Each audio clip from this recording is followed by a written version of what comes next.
Words of Wisdom with Adam Carriker. The day Rick Ross decides to crowd surf is the day he'll find out who his true fans really are.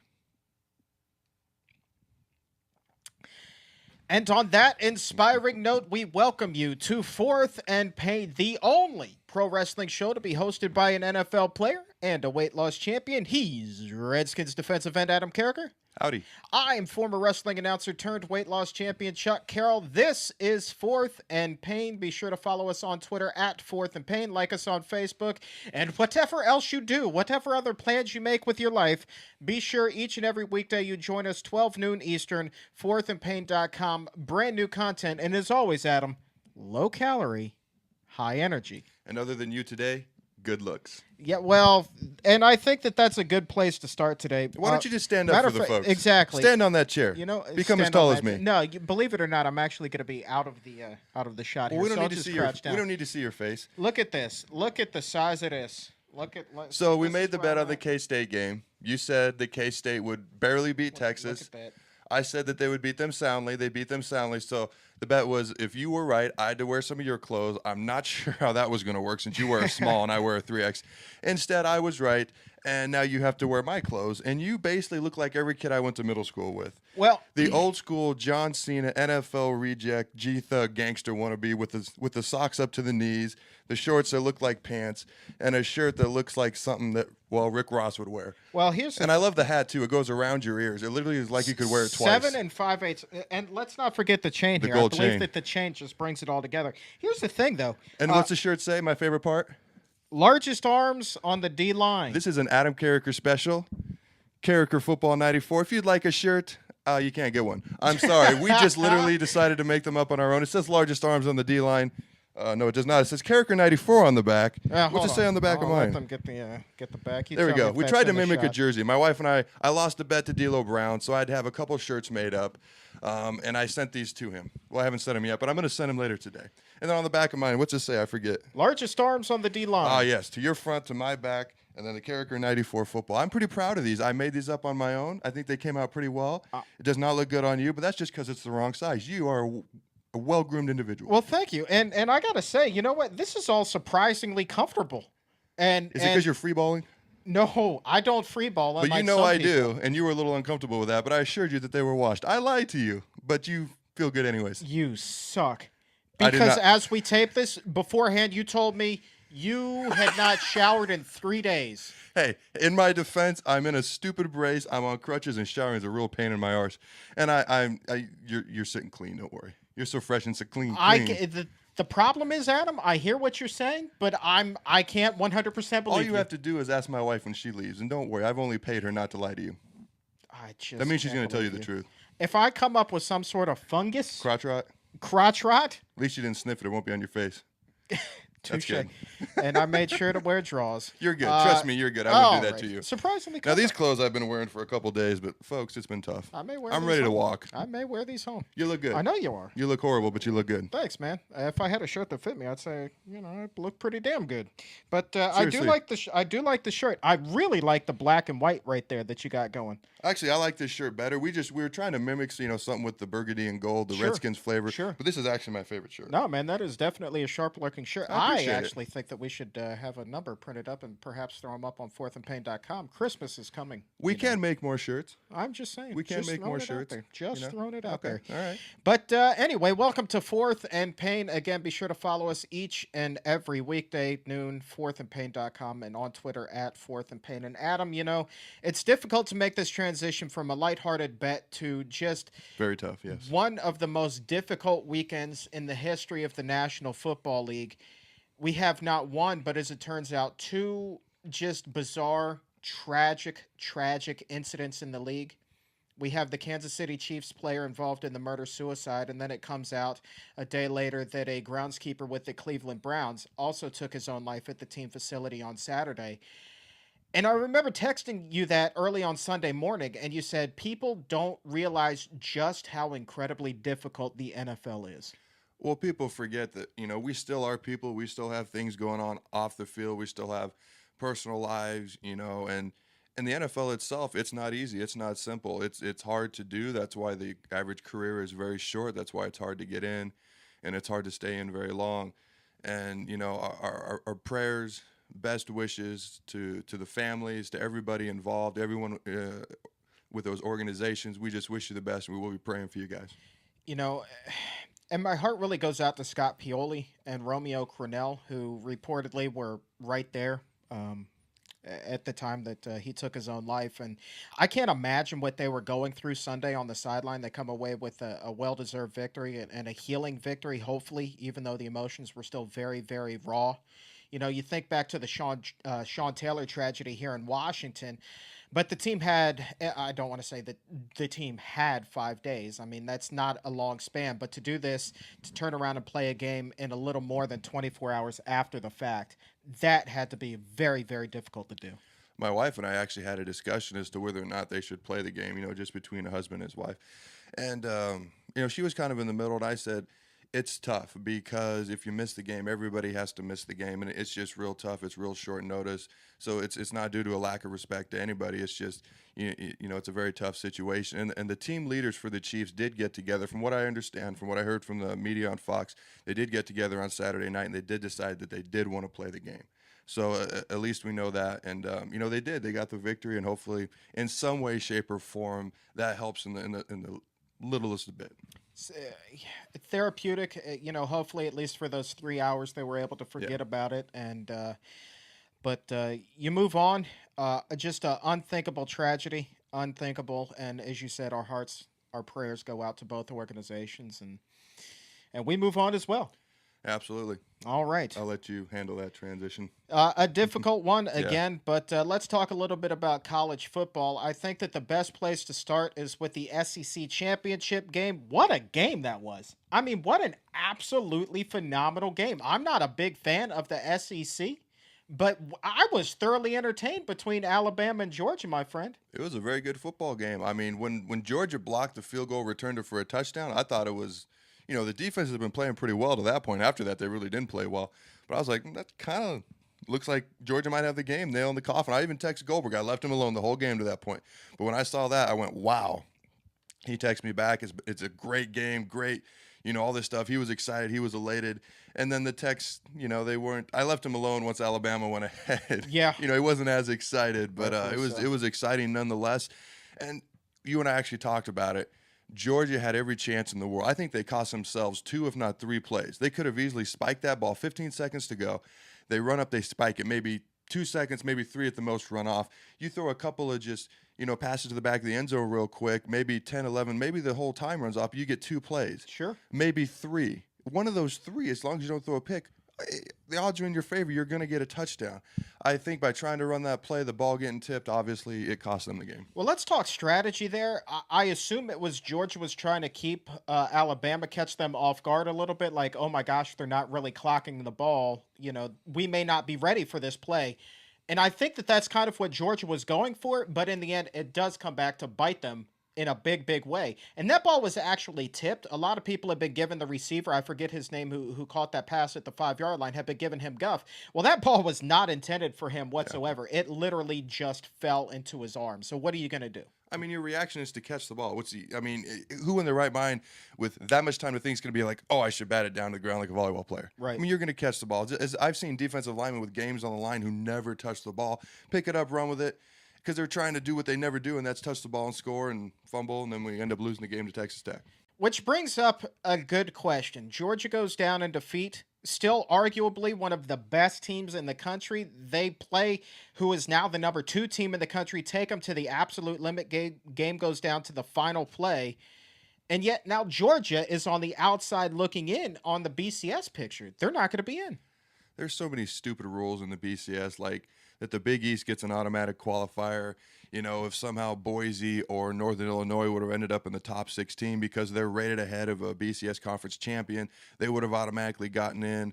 Thank goodness they didn't. It's just all these stupid rules. And the one conference cannot have more than 2 teams in the BCS, which is why, Alabama, Florida, that's why Georgia's on the outside looking at. So they are 1 play away from playing for the national championship, and instead they're not even in the BCS. Right. I mean, tell me how that's fair, right, correct, in any way, shape, or form. It's just stupid rules. It's a horrible rule. It's a horrible rule. I really don't think that there should be any limit on any conference being involved in the BCS. It should always be the best teams. And if it just so happens that the majority of the best teams are in a single conference, well, then so be it. Then it's on every other team across the country to pick up their game and to get to that level to match what Georgia's able to do, what Florida's able to do, what Alabama's able to do, everybody else in the SEC, what they're able to do. If guys in the ACC, the Big Ten, these guys aren't able to match it, the Pac-10, it's on them to step up their game. They should not be penalized because they have such a logjam of talent in one conference.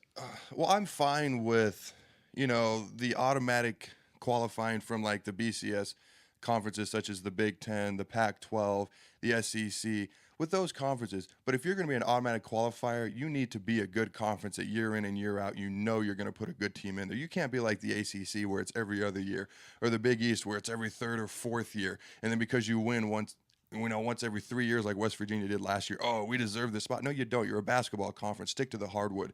And it's just like I would much rather see Georgia versus Florida State, just for example, than Louisville versus Florida State. Right. Louisville's the Big East champs. Right. How much better, how much more of a draw would that be? Talking about the Orange Bowl there, and I'm looking at the matchups here, and the Orange Bowl just isn't that big of a national attraction outside of alumni of those two schools, Nobody's Florida gonna care. State and Louisville. Seriously. I will tune in to the beginning of the game because it's the Orange Bowl. And then after about 10 minutes, I will watch anything else probably. Well, you can say the same thing about the Rose Bowl, Wisconsin and Stanford, for goodness sakes.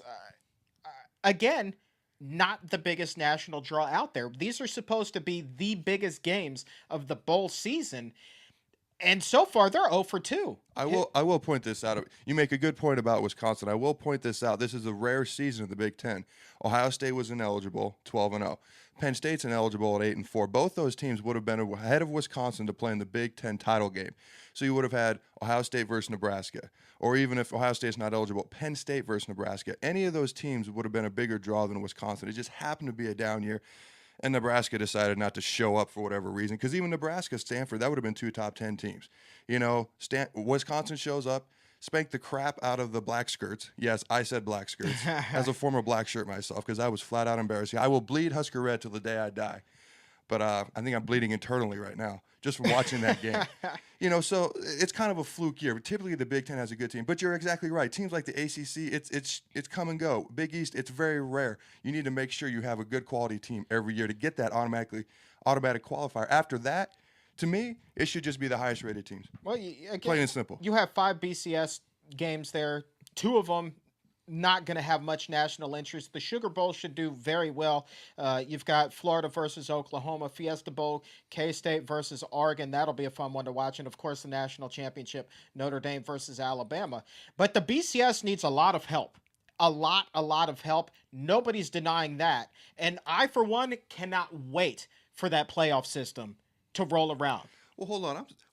We got a little debate we're going to do, but I'm surprised you didn't make more fun of me. I mean, you're wearing my Nebraska hat. I'm surprised you didn't make more fun of me for that Nebraska game. You're just trying to be nice. Excuse me for having feelings, okay? And honestly, I fell asleep after the first quarter. I wish I would have. I wasn't going to stay up and watch this monstrosity of a game. I remember waking up in the middle of the night. It was probably 2 o'clock in the morning, and I checked the score, and I said 70. Nebraska gave up 70 friggin' points.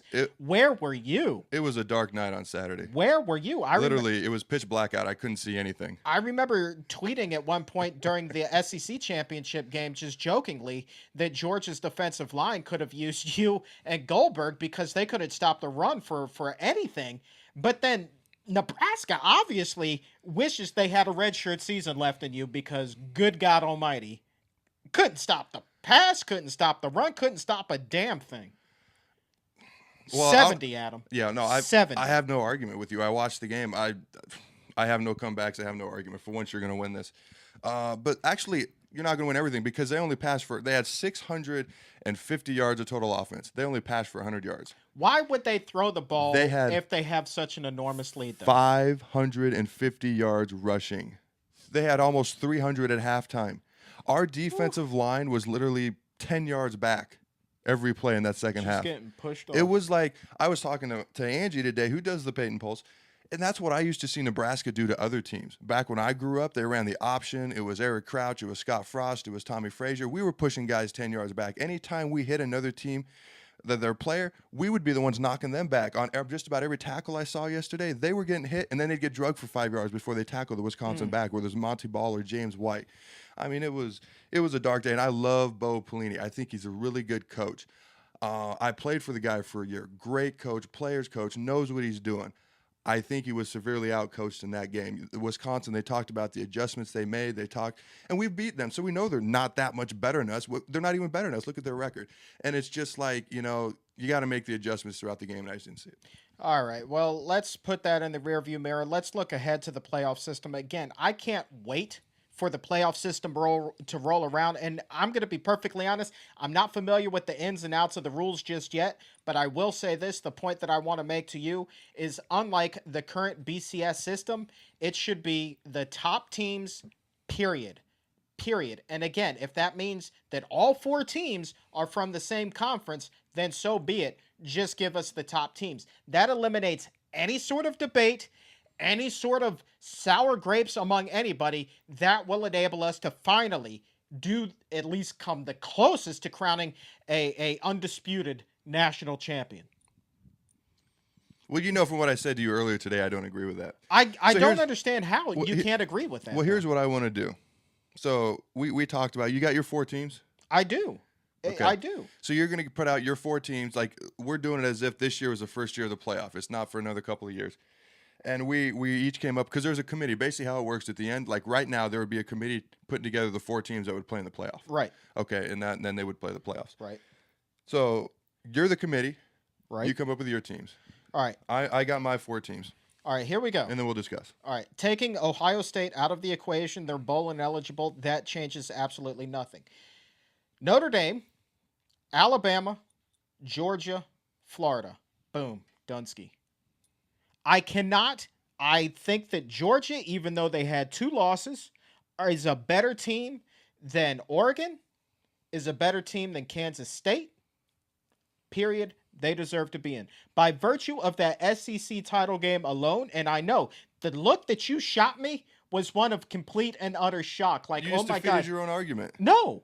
You said the top 4 teams. And in my eyes, those are the top 4 teams. But let's say for the sake of argument then, if you want to go that route, I don't care. I'll throw Oregon in there over If you're Georgia. going to go with the top 4 teams, just read right off the list. It's Notre Dame, Alabama, Florida, Oregon. There is no Georgia. You just defeated your own argument by throwing another team in there that's not in the top 4. And I'm not even talking about that second loss, because to me, Oregon didn't have to play that conference title game. Florida didn't. To me, Georgia's being penalized for playing a game that nobody else had to play other than Alabama, who won. Obviously, they're not going to be penalized. So that's fine with me. I'm just saying, by the rankings, you can't do what you just did initially. I said the top 4 teams, period. I didn't say that I was pulling them from the AP. I didn't say I was pulling them from the BCS. I said the top 4 teams. And those are Chuck's top 4 teams. Well, no matter how you rank it, Oregon's going to be in the top 4. Okay. Fine. Right. Okay, fine. I understand what you're saying. Your top 4 teams. I'm just saying via every poll, Fine. Georgia's every not going to be in it's Notre Dame, Alabama, Florida, Oregon. Boom. Dunsky. Here's my issue with that. Because everyone screams that they want a playoff system. Like, everyone is, 4 teams is great. We want 8. And some people even like we want 16. Here's my deal. If you're not the best team in your conference, how can you play for a national title? If you're not the best team out of 12 teams, 14, however many is in your conference, how can you be the best team out of 120? If you're not the best team in your own division, 6 teams like Oregon, Alabama last year, how can you play for a national title? You have already spent a whole season, and within that season, you've had the playoffs, and you've decided via those playoffs, via on the field, what happened. You're not even the best team in your own division, those 6 teams. How can you play for a national title? I think that they deserve a chance. They had their chance. They had the whole season. No, here's the thing, man. And I am actually very much a proponent of expanding the number of teams in this playoff. I would actually argue for 16. There's a playoff already set up. Why can't it called pattern, the Conference Champions. Why can't it pattern Division 2 or Division 3? Why do you have to copy everyone else? Just come up with your own original stuff as long as it makes sense. What I'm saying is, it's already been proven on the field. Stanford is better than Oregon. Just because you don't like the eye test, just because you think Oregon's flashier, just because you think they have more, it doesn't matter. They went into Eugene and they beat them in their house. Well, and you're going to say Stanford has 2 losses. I'm going to say, who did Oregon play in their non-conference? I'm going to say Stanford's other loss, Notre Dame. Okay, but Oregon never played them, so why should they be penalized for that tough game? They had the guts to play a tough team, and they're going to be penalized? And that's an argument to expand the playoff It's system. already been proven on the field. They beat Stanford.